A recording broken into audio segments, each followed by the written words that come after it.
Yeah. So maybe to start, John, could you explain a little bit about your background? I didn't know until I read your piece that you were asked to ghostwrite Trudeau's memoir. So you know him quite well. Yeah, I mean this takes us back to 2014 when you were but a wee lass, and this is the year before Trudeau got elected as Canadian Prime Minister. So he had already been like he was already a big deal. He was already the Liberal leader. He was, if I remember correctly, he's the leader of the opposition. Canada has a similar political system to Australia, so you know how this parliamentary stuff works. Explaining it to Americans is sometimes difficult. But yeah, and like a lot of politicians do, this isn't unusual. He wanted to write a book that kind of contextualized his life. And in his case, he had a lot of explaining to do because his dad, Pierre Trudeau, was a prime minister, which, I mean, is good and bad. It's the reason he had famous name recognition, but there were a lot of conservatives who were eager to attack him as the kind of silver spoon son of Nepo baby. Nepo baby, as an internet argot. And I was an interesting choice. Editorial assistant is, by the way, the formal term that appears in the publishing contracts that you sign. The word ghostwriter doesn't appear in formal contracts. So choosing me as an editorial assistant, the call it the liaison from the Trudeau camp said to me that they didn't want a kind of conventional liberal left wing kind of a fanboy perspective. You know, they wanted somebody who might push back during the editorial process, which I did, because they wanted the book to appeal to a mainstream audience. They didn't want it to just appeal to people who were already gushing over how wonderful Justin Trudeau was. And they thought, and you know, I think with good reason, that by picking somebody who I wouldn't even describe myself as a conservative, but I'm kind of skeptical of kind of some of the dogmas that maybe some progressives, as we would now call them, that they take for granted. And by the way, the process was great. Justin Trudeau was a real gentleman. He was very friendly and charming, and also struck me as very intelligent. Like this stereotype at the time that the conservatives were weaponizing against him as like this sort of vapid, blow dried, Bimbo. yeah, bimbo. Like that wasn't accurate. Like he was a very smart guy. Like he wasn't a conventional politician in the sense like in Canada, I don't know if it's the same in Australia, but you know, a lot of aspiring politicians, they go to law school, they kind of, I don't know, they work as a school trustee. There's a kind of like, Pathway. yeah, a political pathway that people go into in their 20s and 30s if they're interested in politics. And he hadn't done that. Like he was a teacher to school, nothing wrong with that. He had taught snowboarding, you know, okay, a little Interesting. unusual. Yeah, I mean, he's very athletic, and actually, that's something I wrote about. I wrote another. I mean, this is way back. Magazine I used to work at, I wrote a piece, and you know, he's very charismatic guy, very athletic, very physical. He's great at a lot of sports, which I mean, that shouldn't count for anything in politics, but it does He's like a count. jock. Yeah, well, yes, but also kind of like had endearing nerdy qualities. So Canada had this whole constitutional kerfuffle. I'm absolutely not going to bore your listeners with it, but if the words Meech Lake and Charlottetown mean anything to our Canadian listeners, this was the mid '90s. Canada was like going to renegotiate its constitution. I mean, it's boring even to say that sentence, but he and I were at McGill University in Montreal around the same time, and he was like he got really into it. Like he I mean, he wasn't involved in like the negotiations for it, but he got into the weeds of it in terms of his intellectual interest. He had a he was always like doing puzzles and he loved kind of like riddles and stuff. Like he has a very active mind. And so this came across when we were working on this project. There's something very childlike, like a lot of high energy intellectual curiosity. And you could tell he didn't quite know what to do with it. You know, we all know people like this who are sort of intellectually restless, and he exuded a little bit. But my point is that he's a very likable guy. In fact, one of the moral lessons from this is just how politics just can ruin people because you can go into politics as a likable guy, but it's very hard to come out of politics as a likable person because it just tribalizes you, right? And that's what happened to Trudeau. So, yeah, let's talk a little bit about how Trudeau changed because, as you really, honestly write about, which I found your piece very genuine and very what's the word I'd use to describe it? I don't know, you really put yourself out there. You said, I was a believer in the beginning and I was wrong. And shame on us for ever supporting him. And I think that takes a lot of guts because, as you know, I manage our social media. And there were some people in the comments yesterday saying, well, John, you're an idiot for ever, supporting him in the first place. And I actually think you're really brave for changing your mind. So I'm an idiot for all sorts of reasons. I mean, so the title, and I'm going to take I think that was my suggestion. The title actually was a little strong. Shame on us for, like, you have to trust politicians to some extent, because if you're just completely cynical about it, you're not going to vote for anybody. And I think I said in the piece, like, in his first term, because he came to office in, I think it was late 2015, his first term, he actually, like, did kind of a lot of the stuff that I sort of expected him to do, and didn't exactly give me buyer's remorse. Like, and I named some of the substantive things that he did, because I'm fairly socially progressive in my outlook. So he raised marginal tax rates to fight income inequality, marijuana legalization, all in favor.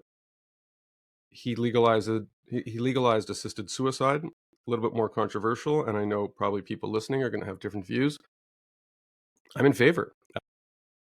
And there were a bunch of other substantive things, and even on the trade file, which, unfortunately is back in the news now because Trump's been reelected in the United States and he's making noises about, like, taking over Canada and nonsense like that. a state. Oh yeah, I think they should, like, take a tour first and see if they actually want us as a state. They might not. No, Canada is a beautiful country. I'm sure we'd make a great state, but we absolutely are not going to become a state. Sorry, we're not interested. But the first time we went around on this, with when Trump came to power, this is like 2016, 2017, and he was talking about the first time he wanted to destroy our economy, and he wanted to destroy NAFTA, which is our North American Free Trade Association. Anyway, from Mexico, Canada, the United States. Trudeau handled that really well, and it was like an existential economic crisis that Canada was facing. Trudeau handled it very deftly. The damage to the Canadian economy was, like, minimal to non-existent. Trudeau came off looking very good. And I think I said early in the article that if by some crazy stroke, Trudeau had just said after his first term, he said, you know what? I had a great first term. That's it. I'm going to go become a university professor, or I'm going to go back to teaching or snowboarding or something like that. Like, in reality, politicians don't do that. They hang on until they're thrown out, because it's just this unfortunate political instinct that you don't go out on a high note, you go out on a low note. And it's unfortunate, because had he gone out in the late 2010s after a largely successful first term in office, I think we'd be talking about him. I mean, we wouldn't be carving his image into mountaintops, but, like, he'd have a positive reputation. And So, what happened? Was it just that the culture changed and he has no backbone and he just went along with it? Was he a genuine supporter? I mean, you list some of the things he supported, and he was the pin-up boy for posing with drag queens and posing with the new pride flag and the by the way, just two to be spirits. clear, I mean, and I know you feel the same way. There's nothing wrong with drag queens. Like, I mean, drag queens are I great. love going to drag Yeah, shows. sure. I mean, if you're an adult, you want to go to a cabaret. Mm. See, I've done it. It's fine. They're very Hmm. skilled performers, Yeah, it's and fun. I actually have no problem with Justin Trudeau or anybody else getting their picture taken with them every once in a while. It's weird when it's like every day. Mm. And what you're referring to, I think, is in the article, is like the trappings of social progressivism and the dogmas of social progressivism became like this all-encompassing fixation, and the language and the gender stuff and the Black Lives Matter and taking a knee, even though Minneapolis is not in Canada, and the endless apologies, and, like, all the sanctimonious baggage that came with what used to be called wokeism. I'm not sure we're allowed to call it that anymore. He became kind of the central chief DEI officer for Canada. It's like we elected this upbeat, patriotic, energetic, mainstream guy who, in the late 2010s, kind of just all of a sudden made himself into this, like, kind of depressing, sanctimonious. He's always taking a knee or telling us that Canada was a genocide state, and He bought hard into this. It turned out to be untrue, that the idea that 215 bodies had children corpses had been recovered from the grounds of a former school in British Columbia. There was a huge social panic about that in spring 2021, and he just poured gas on that fire. He lowered flags on Canadian federal buildings for 5.5 months. I mean, it was crazy. Like, we didn't think the flags were ever going to come up, because he had gotten into that mode of like puritanical social justice, call it cancel culture heavyweight, where he couldn't be woke enough. And you asked me, well, why did he make that transformation? I think a couple of things. I think the charm that I observed from him when I worked on the book project, part of that charm, as with many charming people, it comes from a desire to please others. And the social justice movement bills itself as like being kind, being nice, being like, it's just smothered in the honey of like all these very nice sounding progressive mantras, empowering people, recognizing their existence, being seen, all this stuff. And all of this tapped into his desire to connect with people, especially youth. Part of his thing, and I think I mentioned this in one of the pieces I wrote, he really lit up. Like when we would go to colleges, because I went with him to a couple of college gigs when I was doing the book, and I saw him in front of, you know, 19, 20, 21-year-olds, he connected with them so well. He's really into music. He's really into pop culture. I think he and his advisors, because I actually know some of his advisors, and they were like big into social media. Don't forget, this is the mid to late 2010s. You know, not every politician was into Twitter and stuff.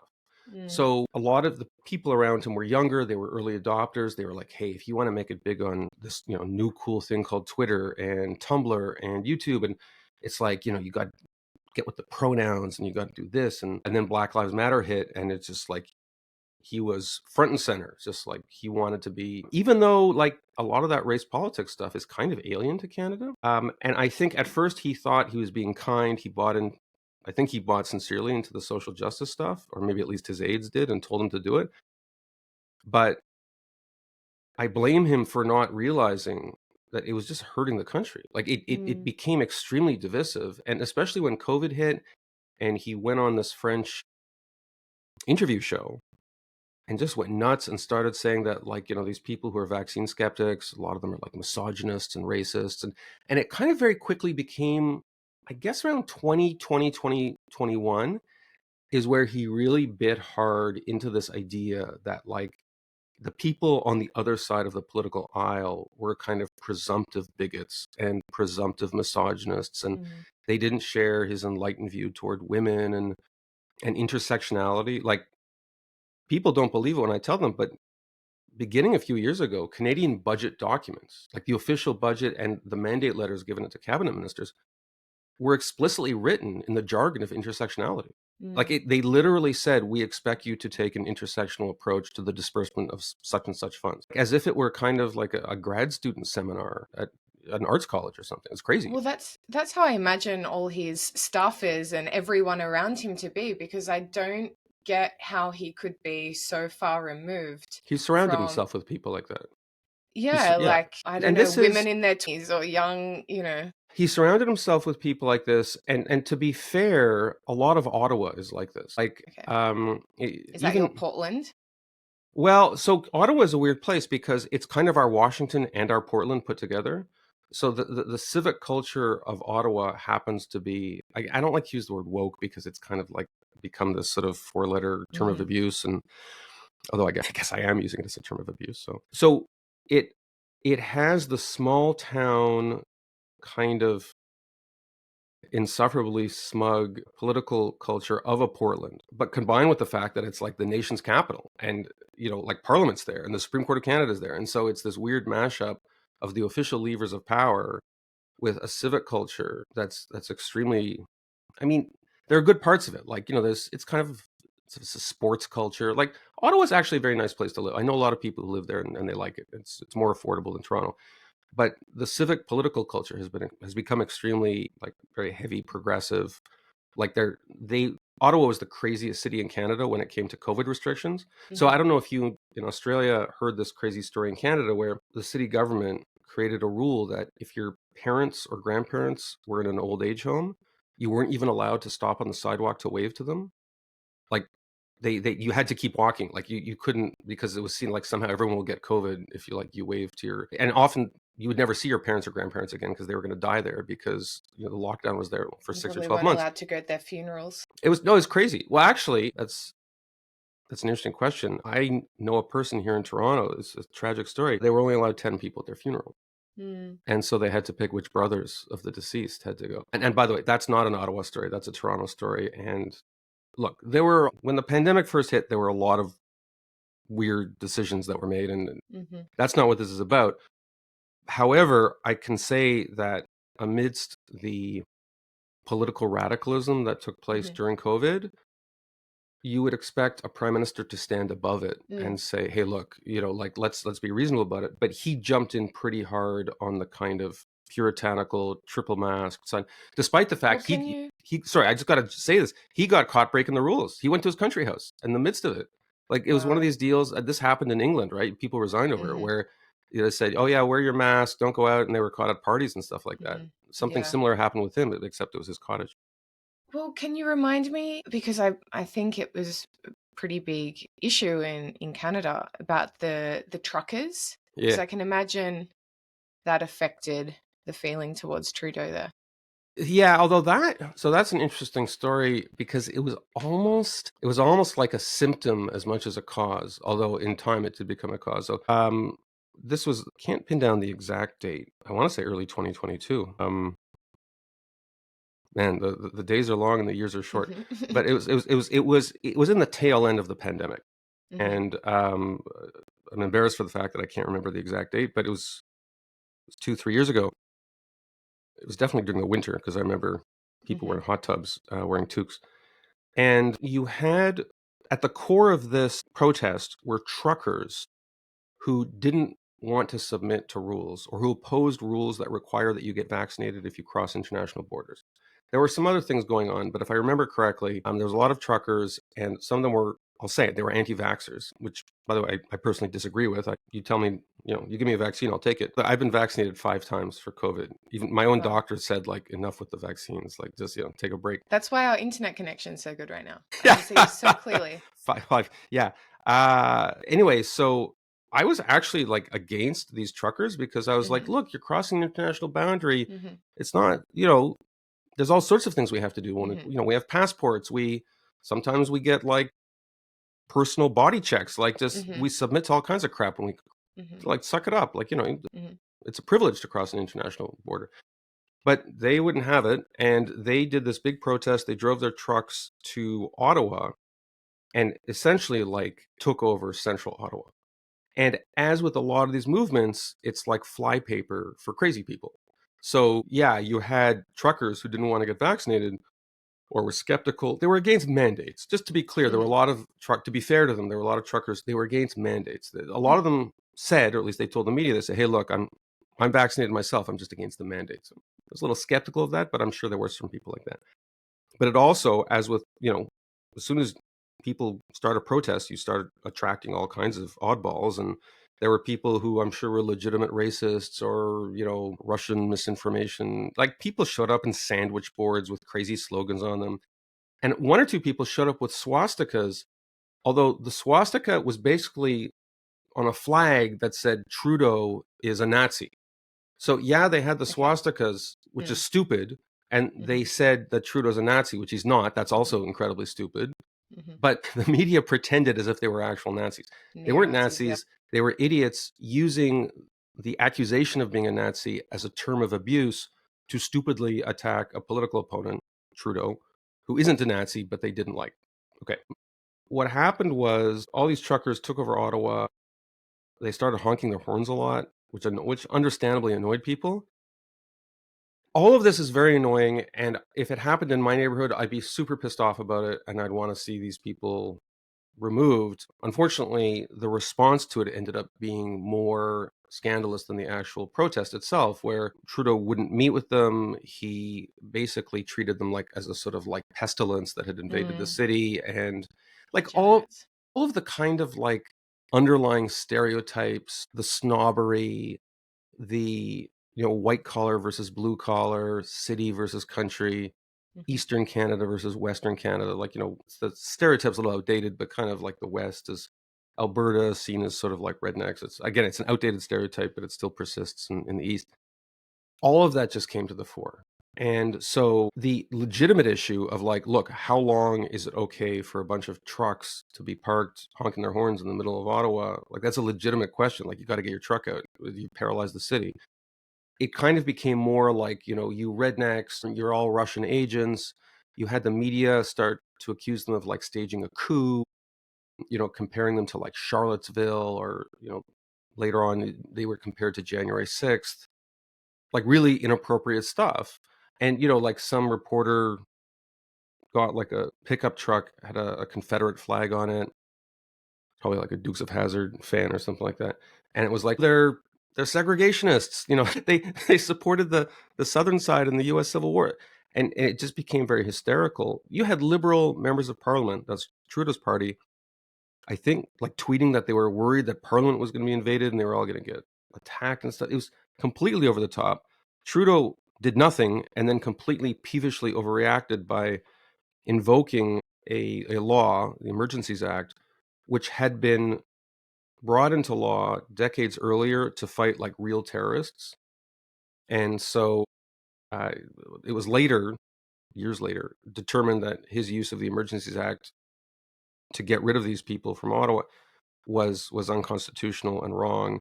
But even worse, the bank accounts of people who donated to Mm. these people were frozen. Like, Mhm. from a civil liberties point of view, the whole thing was a disaster. Mhm. And so, I mean, I actually think the convoy, no one came out looking good. The protesters, I don't think, came Mm. out looking good. Trudeau ended up looking like peevish and completely irresolute at the beginning, and then overreacting and draconian at the end. But that whole incident kind of encapsulated just the poisonous mood in Canada, where it was just seen as Trudeau and the people around him was this like very smug, politically incestuous group Mhm. of snobs who held a lot of the country in contempt. And that Mm. stereotype has persisted to this day. And I think there's some truth to it. Like, if you look at the people who go on CBC, which is it's like the equivalent of ABC, I suppose. It's I was watching it this morning. CBC. We got it on Australian TV. Yeah, I don't know how I got it, but yeah. You have too much time on your hands if you're watching CBC in Australia. So that's the more left wing, It's vaguely. it's our state-funded national broadcaster. Okay. And when I was growing up, I think it was pretty centrist. Mhm. The last couple of years, it's like, first of all, no one watches it, in part because of what I'm describing. It's kind of like this. A lot of it is just like this overfunded college radio station. There's like a lot of articles about, non-binary haircuts, and I mean, it's become a kind of parody of itself. And Mhm. Like our ABC. well, maybe, yeah. Unlike you, I don't spend my days watching ABC here in Canada. But the likely incoming conservative prime minister who will Pierre. replace Pierre Poilievre, there's speculation that he'll just get rid of the CBC because it's become so irrelevant and insufferably left wing that, like, I don't think many people will care. Even the people who I know who are left of center, I mean, no one watches it. Mm. And when you hear progressives talking about it, they complain that it's like not progressive enough because, like, some Israeli spokesman was Mm. interviewed about Gaza, and like, how can you interview a Yeah. representative Well, from a genocide state or whatnot? So yeah. It's the same as yeah, here. yeah, Yeah. okay. Am I right in thinking that Trudeau sort of started to not backflip, but uh, become a little bit less progressive like over the last few months? Because I saw something trending on Twitter a few months ago about him. He made a video that was like, it's true, we do need to, consider stopping so much immigration. And Right. I was like, wow, okay. Yeah. Well, first of all, I'm glad you brought the I word up because that's percolating under a lot of this. The short answer is yes, but the context here is that immigration, it became kind of a weird issue in Canada where you weren't really even allowed to like talk about it because to even talk about placing stricter limits on immigration was seen as tantamount to, oh, you're a nativist, you're a xenophobe, you're like, you want to take us back to, the early days of the 20th century when, we had laws against immigrants coming from certain countries. Like the Canadian media, perhaps even more than in Australia, applies its own taboos on what you're allowed to say or not say. And anybody who's out of line will just quickly get slapped down as like a racist or whatever. And Canada immigrates a lot of people. We're a country of 40 million people that we immigrate something like 1% of our population every year. Like that would be the equivalent of the United States bringing 4 million people through legal immigration into the United States. The real number is a fraction of that. I don't know what the right number is, but if you add in the total number of immigrants and the total number of refugees, like this is clearly one of the reasons like housing prices have gone up. And it's created a class divide because if you're a wealthy person, immigration is great. Like, you go to the local McDonald's and they can staff the midnight shift because you've got all these cheap workers. And, before they couldn't have a midnight shift because they couldn't get the workers. And now all your favorite restaurants, all your favorite cafes, fully staffed, and not just at the low end of the labor market, but you go to the hospital and there's like this amazing oncologist from India and amazing nursing staff from Philippines and the cream of the crop in terms of medical professionals from a dozen different countries. So if you're a wealthy person, it's fantastic. And if you own property, you've got even more tenants, so sure, to choose from. So the real estate, sure. I mean, in Vancouver, boomtowns, right? Selling to deep-pocketed people, sometimes who would buy multiple properties, some of which they might even live in. And then, but if you're competing for jobs as waiters or as busboys or maybe even doctors. Like for people who are competing for those jobs, it's tough. And for people competing for those houses, it's tough. The Liberal Party has long been the party of immigrants for Canada, although that's changed in the last couple of decades. But like Pierre Trudeau, he built a lot of his reputation on those a huge wave of immigration in the late 20th century. And they all became liberal, not all, but many became liberals. And so it was in Justin's political DNA to just like open the floodgates in terms of immigration. But it was this weird thing where no one was allowed to talk.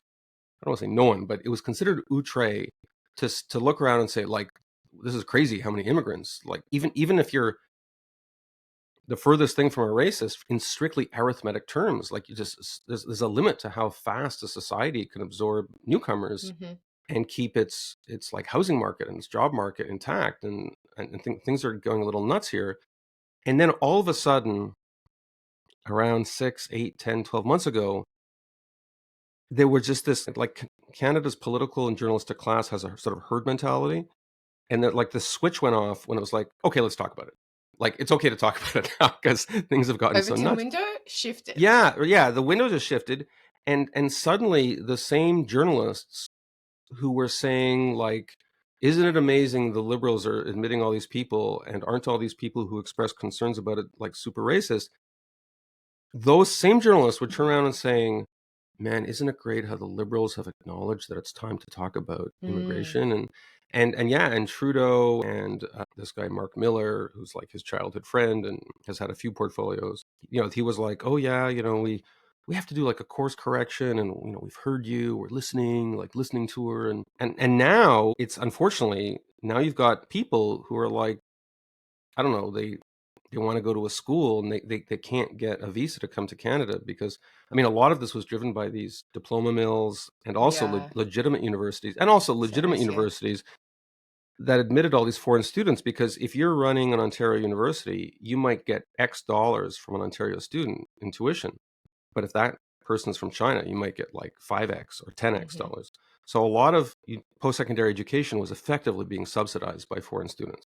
And as soon as those students can't come in, you get a cash crunch. This is happening. My daughters go to university and I don't think they're going to go bankrupt, but they're facing a severe cash crunch because of this issue. So again, this is all because of Liberal mismanagement. It's part of it is just Canada's a country of 40 million people, but it's very parochial in its politics. The journalistic, as I said, the journalistic and political class, it's changing, but it like the groupthink was crazy. You couldn't say certain things or argue certain things, even very common sense things. Like men and women are different, and biology is a thing. Like that was Yeah, considered unsayable in Canadian can you media till talk more about that? Because I know you, I mean, your mother's a journalist as well. You're quite, you know, in the journalistic media establishment she's not the boss in of me. Canada, right? She's not the boss of me. But Yeah. I had to ask her permission. I said, can I She's get your well, mother's? okay, so she's more conservative than me. She's Mm-hmm, also, I think, more, at least in Canada, she's more well known than me because she's a weekly mm-hmm, columnist at mm-hmm, the National Post, which is one of two or three large Canadian national newspapers. Yeah, and I mean our political views are different in some respects, but on the gender weighing issue, yeah, yeah. we're in lockstep. But Um, so you grew up knowing a lot about the media, and how has it changed, and how did you? It's a bigger discussion, but how did that lead you to Quillette? How did that herd mentality in journalism yeah, so lead you here? one thing I inherited from I think both my parents is they don't suffer fools gladly. They like to rock the boat a little bit. Like they're not the types to just, if they hear something that's nonsense, they'll say it. And Mm-hmm. I inherited that quality. If you know if you want to call it a quality, not everyone does. My mom, she actually got into journalism after I did. I was an engineer, then I went to law school in the States, and I only became a journalist when I was 30. And I was working at this newspaper, it was the National Post, and I started there in 1998. Again, you were either a we or a non-existent lass. And then it was, I think, 2006 when I mentioned to the op-ed editor at the National Post, is like, well, if you're looking for columnists on like a socially conservative columnists, because I can be conservative on certain issues, but she's the real deal. Like I'm a phony, I'm Rhino, right? Like Republican in name only in the Mm-hmm. United States, but she's the real deal conservative in terms of her conservatism. I introduced her to the op-ed editor. Her name is Natasha Hassan, who's now at the Globe and Mail, and a friend of mine. And that was it. And like that, so I'd already been in journalism for 8 years, and my mom started writing weekly columns, and that Had was, she written before? yeah, she'd done like book reviews. I mean, Okay. she'd written a novel. She'd been an academic, but like kind of on the margins of the writing world. Like she'd never really tried to get a full-time job in the Mm. field. And, this was, she was probably in her, well into middle age by this point. It's very inspiring. But your story's inspiring too. Did you just start writing? You're like, But well, okay. let me just square the circle. Let me just finish this because my mom's story is interesting because like she kind of hit the ground running, and this was like 20 years, almost 20 years ago. And I think she's been a weekly columnist ever since. So even though I think she was maybe around 60 years old when she began. I mean, there are many people who get into journalism in their 20s and 30s who don't get 20 years of column writing, who like, have to pay their dues as a cub reporter and a, back pages journalist or weekend editor for years and years before they get that kind of chance. So I think it's quite extraordinary. And like I said, here in Canada, I certainly think she's more famous than me, at least among conservatives, like, because she's the real deal. Like I tell people will often come up to me on the street or something, says, "Oh yeah, John Kay, I like your stuff, but I love your mother's stuff." Like I lost count of the number of people who've said that. So Well, that's yeah, sweet. yeah, she's a firecracker. Nice. What else was I going to ask? Well, you were asking about me. My story is About more this side, boring. obviously. Yeah, I'm just an overeducated guy who wasn't suited for law and realized I needed a I way to can make a relate. living. I needed a way to make a living besides being a tax lawyer. I was a tax lawyer in New York for a couple of years, and I said, I'm not good at this. I don't like it. It's, So you just started writing and pitching yeah, pieces? Wow. that's kind of, and then I worked at the National Post for 16 years. Then I worked at a Canadian magazine called The Walrus for a couple of years. Mm-hmm. And then when that didn't work out, I was like, okay, I'm just going to become a ghostwriter for famous people for the rest of my life. And then Claire, our hero, hi Claire, we're big fans. Our boss and hero started this amazing outlet called Quillette, and I've heard of it. Yeah. I just cold call. I remember all these people were sharing Quillette articles on my social media, and I was reading. I said, "Look, this is really good. This is like if I had the balls to start a publication, this is the kind of publication I would have started, but I wouldn't because I'm not an entrepreneur, so I never would have done it." And then I remember, I think it was September 2017, and I was just like, I said, dear Quillette, like I didn't even know Claire, I didn't know Jamie, I didn't know you. You weren't working there at the time, and I was like, please consider the attached article. And that was it. That was almost 7.5 years ago. Do you Crazy. remember which article it was? Yeah, it was about Canadian Indigenous issues. I forget the title, but I to be completely honest, it was an article that I had discussed with Atlantic Magazine, and Atlantic Magazine wanted like 1,200 words, and I wrote like 8,000 words, which I do all. I mean, well, I do this all the Classic time, John. right? Yeah, it's like you're like, oh, surprise, surprise, and they were It's a like, short one. yeah, they were like, well, if you shorten it, by like 90%, we can run it. I was like, yeah, but then I'd have to lose all like the good. So then I was like, well, where am I going to find an intellectually wonky publication that is heterodox, that will publish 8,000 word essays? And it turns out that's exactly what Claire started. Here I am. And that was 7.5 years ago, which is Yeah, well, crazy to think that it's been that long. I still think of it as my new job. It's been oh, seven that's and a half years. cute. Yeah, and time does fly, doesn't it? And I feel like a lot has changed over those 7 years. I mean, 7 years ago, I was precisely that woke young person on campus causing strife. Well, yeah, but that's a common pattern, right? Like, I mean, Hmm. Claire, our boss and hero, I mean, if I remember correctly, she was a volunteer for like the Labor Party, and I think she handed out like political literature for a left of center party when she was young. Like, I don't seem to remember her saying like she was like a Marxist or anything like that. But I think all of us go through a kind of phase like that. For me, I think like, what did I get into? I got into Ayn Rand on the right side of the spectrum, and then I like started dating this woman who was into like a lot of leftist stuff, and I was like, okay, Oh I'll give no. that a try. An arty, Yes, arty, yeah, yeah, yeah. I started using fountain pens, and right? which that part stuck. I still use fountain pens. It's uh, yeah. We keep one But thing from every failed relationship, and in that yeah, case, it was the pens.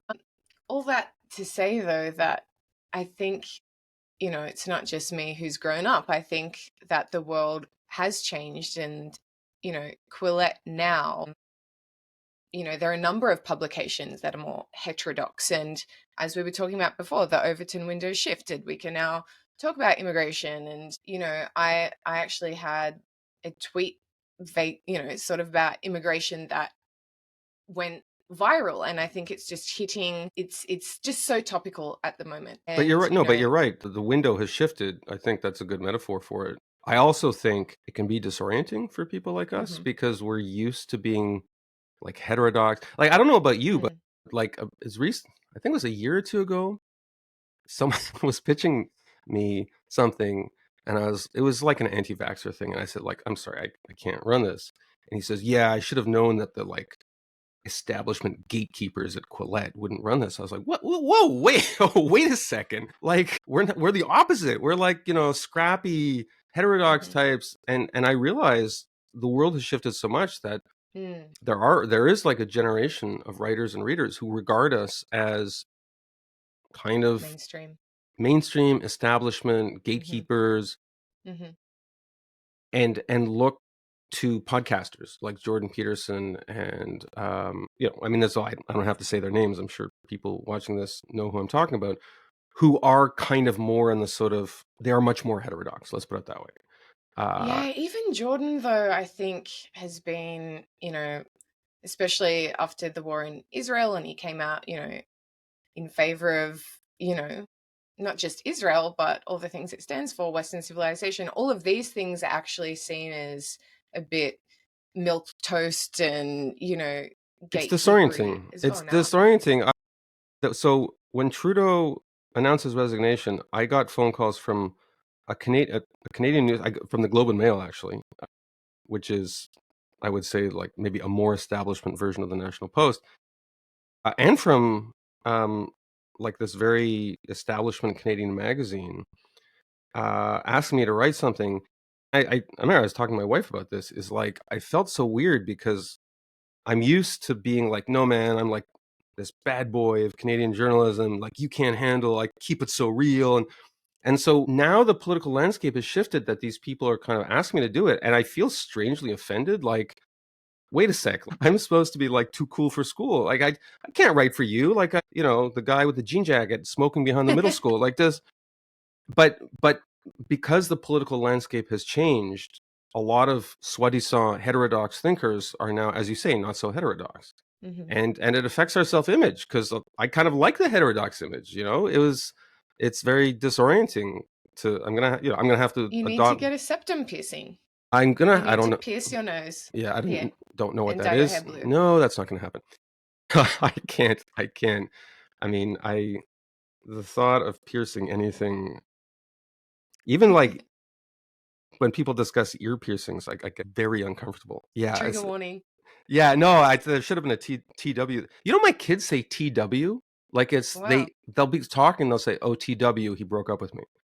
Like, Wow. they just use it as a sort of something shocking is Yeah. coming, or something upsetting is coming. Like, they've Yeah. kind of co-opted it into their language. I haven't heard that one. Maybe I'm getting old. Well, no, you're not getting old, but what happens is, when you're my age, you get the second wave of understanding of the language that kids use, because if you take an 8-hour car drive with two teenage girls, you're going to be exposed to their language. It's like a Berlitz course in learning all these, like, because they talk like you're not there, right? Like, they're just gossiping. And I'm there saying, oh, that's an interesting expression. Oh, that's an interesting idiom. Like, and you become fluent in their jargon. They actually have moved out, but I still drive them to school. But without them, I'd be hopeless on the internet. I wouldn't understand what anybody was talking about. Like, they teach me everything. I don't know. You spend a lot of time on Twitter though, don't you? So no, I don't. So that's not true. I don't read Twitter. Please. What I do is I tweet and I Okay. cause trouble, but I don't actually. I shouldn't confess this because it makes me sound like a gigantic narcissist. Although I'm sure people suspect it. I tweet my own stuff, but I don't care what other people tweet. So the only time I really quote tweet other people is if I can make what I think is a funny joke. So I'm kind of a ham, and Twitter is great because the quote tweet is a great comic device, because you have the straight man that's straight, not in terms of like gay and straight, but do I have to explain Yes. this? I get it. You get it. Okay. So they're the It's all straight man construct. and you're the joker. Mm-hmm. So Twitter just supplies this endless stream of straight men because everyone takes themselves so fucking seriously on Twitter. Mm-hmm. It's Mm-hmm. like, let me be the first to say that, like, Mm. and they're so puffed up. And the easiest form of humor is to take some puffed up dude and make him look like he's fatuous, which the quote tweet is just perfect for that. So Hmm. as a ham, I love Twitter for the jokes, but I don't actually spend a lot of time substantively reading what other people do, because it drives you crazy. Like, it's depressing. Everyone's so angry all the time. Like, I 100%. I would read Twitter more if it was like funnier, but there's Mm-hmm. actually very few funny accounts. Mostly it's just angry and fanatical. And yeah, it's not Yeah. good. It's definitely not good for the brain. I was just in Colorado for a few weeks and I didn't have internet connection on my phone. I just had a dumb phone, Okay. and I felt incredible. Yeah. I just But no, it's looked at the withdrawal. So mountains I've and done that not in Colorado, but I find the first day hard because I think Mhm. of like a funny joke, or like I eat a pizza. I say, I have to show this world this amazing pizza that I just ate. Because, as you Mhm. know, like 20 or 30% of my tweets are of food. Yes. And and then I'm like, I don't have a phone or I don't have internet, so the world will never know how amazing that pizza Mm. was. And now I've eaten it and it's lost forever. And then after a day, you realize, wait a sec, I don't have to take pictures of pizza anymore. Like, I can just eat it. But Wow. it takes me like a day or two to realize that. And then the Mhm. rest of the vacation is amazing. But first, there's that like detox period where, Yes. yeah. Wean yourself off it.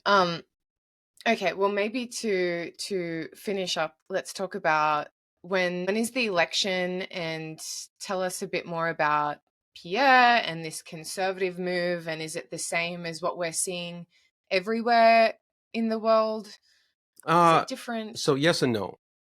So by Canadian law, we have to have an election, I think, by October 2020, October 2025.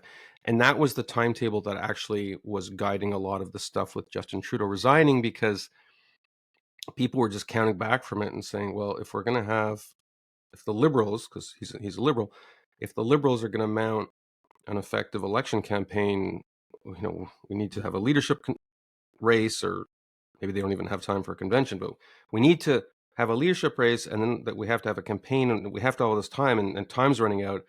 And that's kind of what forced his hand. So the election might come before October 2025, but that's the latest it can be. The front runner, if polls are to be believed, by a huge margin, is Pierre Poilievre, who, you talked about the Overton window. This is a guy who 5 years ago would have been seen as like crazy, like just, like, what are you going to elect Joe Rogan as the head of your party? Like, he would have, because he was a real sort of attack dog. And I'm glad you brought up the convoy. He went out to I think he physically went out to the convoy. He either rhetorically or maybe physically, he supported the convoy. Like the Conservative Party establishment. So the two main parties are the Liberals and the Conservatives. Liberals are left of center, Conservatives are right of center. That's by Canadian standards. So, conservative by Canadian standards is like, I don't know, like you're like I don't know, a moderate Democrat, let's put it that way, versus like AOC, but it was really gutsy on his part. Gutsy might not be the right word, but he went all in on the convoy. Whereas the Conservative establishment at the time, that is the capital C Conservative Party establishment at the time, they kept their distance. They were like, whoa, these guys are kind of crazy. Like, we don't want to be involved. What if they shoot somebody? He, it's like a poker tournament. He was like, pushed all his chips in on that convoy thing, and it paid off for him. And it's one of the reasons that the incumbent leader had to resign, who was, this very reasonable guy, but he came from Toronto, and he was like kind of a guy like me, and gee shucks, and let's not be too radical, and like, and he wasn't a leader for the moment. And to some extent, what's happening in Canada really is like a mirror of what's happening everywhere else. Like, people are pissed at immigration, they're pissed about inflation, they're pissed about wokeness, they're pissed about being disrespected and condescended to by, and these are cliches, but it's true, like a liberal elite, journalists, politicians, activists, all. And they like people who speak their language and don't talk down to them and don't have pronoun pins and didn't make them wear 5 masks during COVID. And Pierre Poilievre put his stakes down with that movement. He said some things that I'm uncomfortable with. Like, he talked about the World Economic Forum in conspiratorial terms, which I think is like such a dumb thing. Like, the WEF does not control the world economy, folks. But he never, ever said anything that I would consider remotely like racist, or, he's. One interesting thing about Canadian conservatism is it doesn't really manifest itself in protectionism. So there's no equivalent of like Nigel Farage or like or any kind of Brexit movement. Like, you would never have a mainstream conservative say, well, let's tear up NAFTA and not trade with the United States, because it's crazy. Like, no one would say that. We'd all be wearing barrels around our midsections. So there's a lot of common cause in terms of like economic policy and social policy. And he's not anti-abortion. He's made it clear. He says, like, I'm not going to touch abortion policy in Canada. He's not going to like bring back capital punishment. He's not going to get rid of gay marriage. Like, if you go down the list, there's actually like not that much difference policy-wise between liberals and conservatives in Canada. A lot of it comes down to just posturing and social signifiers and stuff, the stuff that Trudeau basically screwed up on, which is telling everybody that they're racists and that Canada's a genocide state and that men can become women and women can become men. Like, if you take that crap out of what Trudeau did, there's not a huge amount of oxygen between liberals and conservatives. But in terms of political style, Poilievre is very much more in keeping with these harder edge times we live in. Like, if you look like on Twitter and everywhere else, he gets his elbows up. He's not afraid of like kind of a verbal scrap. He's very quick-witted. He's very good on social media. Yeah, he's very Like, good. Very good. I don't know of any other Canadian politicians really, aside from him and Trudeau, He's just good. because Yeah. his presence online, his videos go viral, his speeches, he seems to have a really strong backbone, which is, as you've said, what people are just craving at the moment. But he A bit doesn't of a strong go, man. yeah, but he doesn't like go too far. Well, I mean, I guess it depends where your boundaries are. Like, I wouldn't have talked to Jordan Peterson. I mean, not because I dislike Jordan Peterson, but it's like, really, like, like, I'm talking to you from this progressive neighborhood. It's like my neighbors hate Jordan Peterson, right? Like, what will the neighbors think? I mean, that's like a very Canadian way of thinking. Like, what will the neighbors think? And Poilievre, maybe one of the reasons he's successful is that he kind of doesn't think that. He thinks, what will the voters think? Because if you're living in a certain kind of neighborhood like I do, the people who live in this neighborhood are not like regular Canadians. They're, In the bubble. they still have their CBC tote bags, from 10 years ago when they went to the Yeah. Glenn Gould studio to see a live taping of As It Happens. Like, but these references will mean nothing to you. I got it. Yeah, but well, you know where I'm going with that. But he's not from that bubble, and Trudeau is. Most people aren't. Yeah, so he'll probably be the next prime minister. I'd be comfortable with that. I think he follows us on Twitter. He follows me on Twitter, correct, so and maybe he that's a good sign. Hi, Pierre, if you're watching. Yeah. Just big fan. Yeah. Yeah. Yeah. No, he and his wife. Are coming. His wife is also very good on. Like his wife is quite a firecracker too. I'll look more into her. So I forget what her name is, but she's worth a follow too. Cool. Okay, well, thank you so much for updating me and the listeners on what's happening. Every 5 years, people are interested in Canada. It's like weird. It's weird. It's like something. Trudeau resigns. Yeah. So 5 years from now, something will happen, and I'll be back again and give you updates from the Great White North. So thank you. Cool. Okay, thank you. And for anyone who wants to read it, and I suggest you do, it's John's latest piece is called Shame on Us for Ever Believing in Him. And it was published on the 7th of January, 2025 on Quillette.com. And I narrated it. Oh, great. Yes, video is coming out soon. Very keen. Okay, thank you so much, John. Thank you. Talk soon.